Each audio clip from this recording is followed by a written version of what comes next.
she went to the library, and I imagine she inspected every book in the travel section, finding pictures of enticing oceans with aerial views of seas, mountains, valleys, and coasts. Then she'd make 10-cent photocopies and bring them home. At first, she left them around the house in plain view like clues.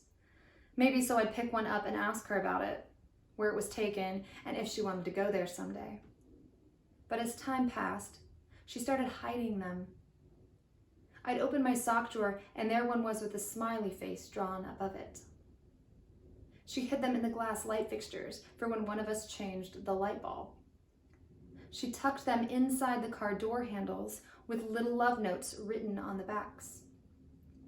She even froze one inside a cube of ice, sending us into hysterical laughter when our dinner guest found what we knew to be the remnants of the Sahara Desert floating in her sweet tea.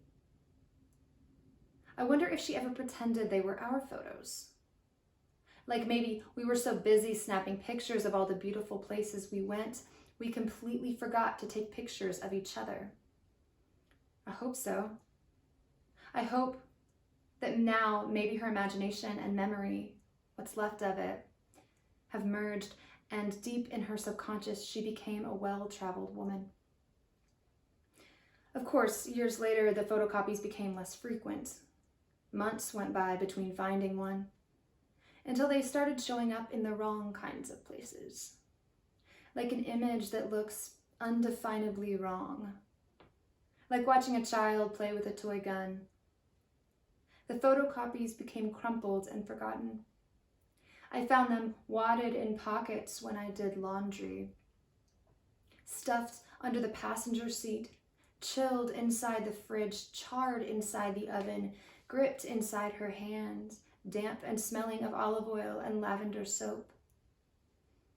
Zipped inside the cushion of an armchair.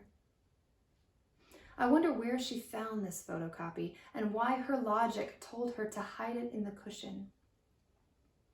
There was one particular picture she kept going back to, and it was somewhat ironic considering both of us are second-generation Armenian.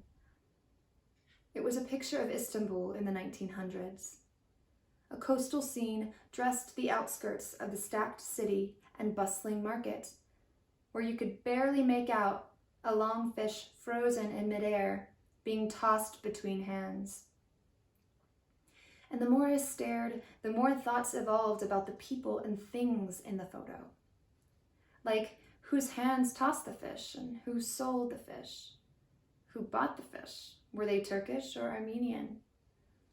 Who ingested it? Did it become feces? Did it ever nurture a seed? Did a stem ever sprout?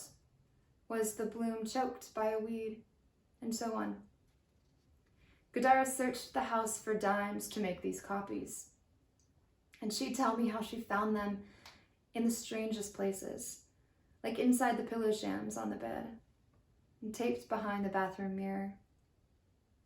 This morning, I even found a dime in my own pocket, she said in a kind of rehearsed exclamation.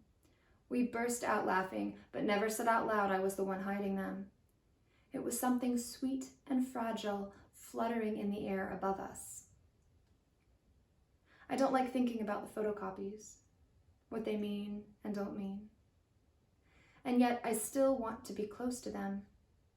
Right now I have the strangest sense to put the photocopy into my mouth and chew it up.